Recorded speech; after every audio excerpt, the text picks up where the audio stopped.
joyeux, au pays de la vie, au pays du bonheur, au royaume d'amour.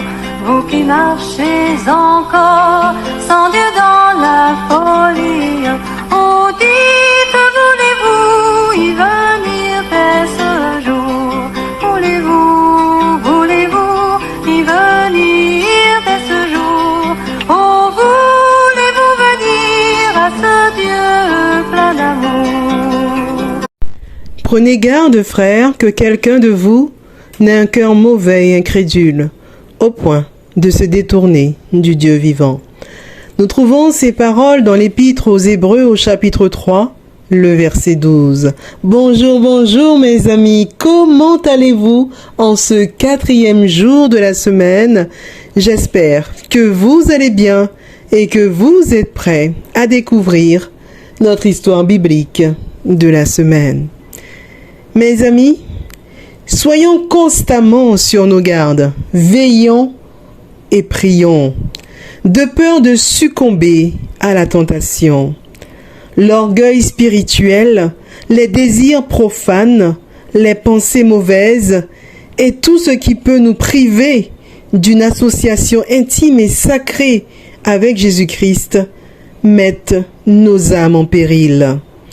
Si la pensée de l'apostasie nous effraie et que nous redoutons de devenir un ennemi de la vérité, un accusateur des frères, alors ayons le mal en horreur. Attachons-nous fortement au bien. Amen.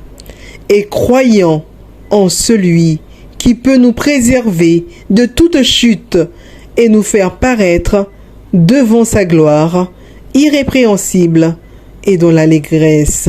Gloire à Dieu. Amen. Prions le Seigneur. Tendre Père des cieux, nous te disons merci pour ton amour et ta miséricorde envers nous, pour le sacrifice de Jésus-Christ, notre Seigneur et Sauveur. Nous voilà réveillés, heureux d'être à tes pieds. Nous te disons merci pour le don de la vie. Ô Père, nous te demandons pardon car nous avons péché devant ta face bénie. Veuille dans ton amour nous laver, nous purifier dans le sang de l'agneau et nous aider chaque jour à refléter le caractère de Jésus-Christ et à avoir les sentiments qui étaient en lui. Ô Père, comme toutes les semaines, nous arrivons à l'histoire biblique. Nous te remercions pour toutes ces vérités et que le passé puisse nous permettre, Père, de nous préparer pour l'avenir, pour le retour de Jésus-Christ, notre Seigneur et Sauveur. Merci encore de nous diriger. Merci encore de nous permettre d'être convaincus par tout ce que nous lisons et aide-nous à les mettre en pratique. Père, je ne t'ai pas prié parce que je suis bonne et digne à tes yeux, mais je t'ai prié dans le précieux nom de Jésus-Christ, ton Fils, qui vit et qui demeure au siècle des siècles. Amen. Amen. Gloire à Dieu. Mes amis, notre histoire biblique de cette semaine a pour titre Abimélec, l'un des fils de Gédéon. Notre verset à mémoriser, nous le trouvons dans le livre des Juges, au chapitre 9, le verset 6, qui nous dit ceci. Tous les notables de Sichem et toute la maison de Milo se rassemblèrent et allèrent introniser Abimélec comme roi, près du chêne de la pierre dressée à Sichem. Nous trouvons le récit biblique dans le livre des Juges, au chapitre 9, les versets 1 à 6. Mes amis, ouvrons nos Bibles et lisons l'histoire d'Abimélec. Abimélec, fils de Jérubaal, se rendit à Sichem vers les frères de sa mère, et voici comment il leur parla, ainsi qu'à toute la famille de la maison du père de sa mère. Dites, je vous prie, aux oreilles de tous les habitants de Sichem, vaut-il mieux pour vous que 70 hommes, tous fils de Jérubaal, dominent sur vous, ou qu'un seul homme domine sur vous?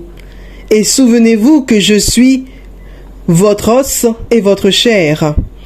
Les frères de sa mère répétèrent pour lui toutes ces paroles aux oreilles de tous les habitants de Sichem, et leur cœur inclina en faveur d'Abimélec, car ils se disaient, c'est notre frère. Ils lui donnèrent 70 sicles d'argent qu'ils enlevèrent de la maison de Baal-Bérith. Abimélec s'en servit pour acheter des misérables et des turbulents qui allèrent après lui. Il vint dans la maison de son père à Ophra et il tua ses frères, fils de Jérubaal, 70 hommes sur une même pierre. Il n'échappa que Jotam, le plus jeune fils de Jérubaal, car il s'était caché. Tous les habitants de Sichem et toute la maison de Milo se rassemblèrent. Ils vinrent et proclamèrent roi Abimélec près du chêne planté dans Sichem. La morale de l'histoire est la suivante, mes amis. Gédéon eut 70 fils, ce qui met en évidence sa richesse et son pouvoir. L'un d'entre eux s'appelait Abimélec, ce qui signifie « mon père est roi ». Tirant parti de son ascendance, il présenta un argument intéressant, quoique discutable. Il demanda « Que préférez-vous, être gouverné par 70 hommes ou par un seul ?» Le fondement de la question posée par Abimélec se butait toutefois à une indéniable réalité. Jamais, suivant le récit biblique, les fils de Gédéon ne manifestèrent la moindre intention de gouverner la région. En outre, selon la Bible, ils cessèrent de faire preuve de bonté à l'endroit de la famille de Gédéon, et ce, malgré tout le bien que celui-ci avait fait pour Israël. Abimélec avait hérité du courage et de l'énergie de son père, mais pas de ses vertus. Hélas. Quand il eut, après un discours presque mensonger, obtenu l'appui des gens de Sichem, il s'en alla à Ophra et y assassina sur une même pierre ses 70 frères. Mes amis, plusieurs questions nous sont posées à travers cette histoire. Qu'est-ce que nous sommes prêts à faire pour atteindre nos objectifs? Quelles sont les limites que nous nous imposons dans la poursuite de notre rêve? Jusqu'où pouvons-nous aller pour obtenir ce que nous voulons? En vérité, je ne nous crois pas capables d'assassiner 70 frères, mais mentir, blesser, voler, calomnier, fréquenter des gens douteux, jusqu'où, mes amis? L'histoire d'Abimélec se conclut par une pierre de moulin qu'une femme lui lance sur la tête. Notre histoire biblique de cette semaine avait pour titre Abimélec, l'un des fils de Gédéon. Notre verset à mémoriser, nous le trouvons dans le livre des Juges au chapitre 9 et le verset 6 qui nous dit ceci. Tous les notables de Sichem et toute la maison de Milo se rassemblèrent et allèrent introniser Abimélec comme roi, près du chêne de la pierre dressé à Sichem. Oui, mes amis, le péché est le péché, qu'importe la forme, la taille ou la couleur. Il ne se trouve pas de dessein suffisamment élevé, important ou nécessaire qui nous donnerait le droit de pécher et nous garderait innocents aux yeux de Dieu.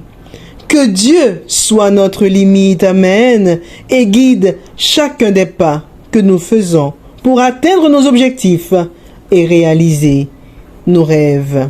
Amen. Gloire à Dieu. Oui, mes amis, que Dieu soit notre limite et guide chacun des pas que nous faisons pour atteindre nos objectifs et réaliser nos rêves. C'est sur ces paroles que je vous souhaite une excellente journée dans le Seigneur. Que Dieu vous bénisse et je vous dis à vendredi Dieu voulant, pour notre récit historique de la semaine.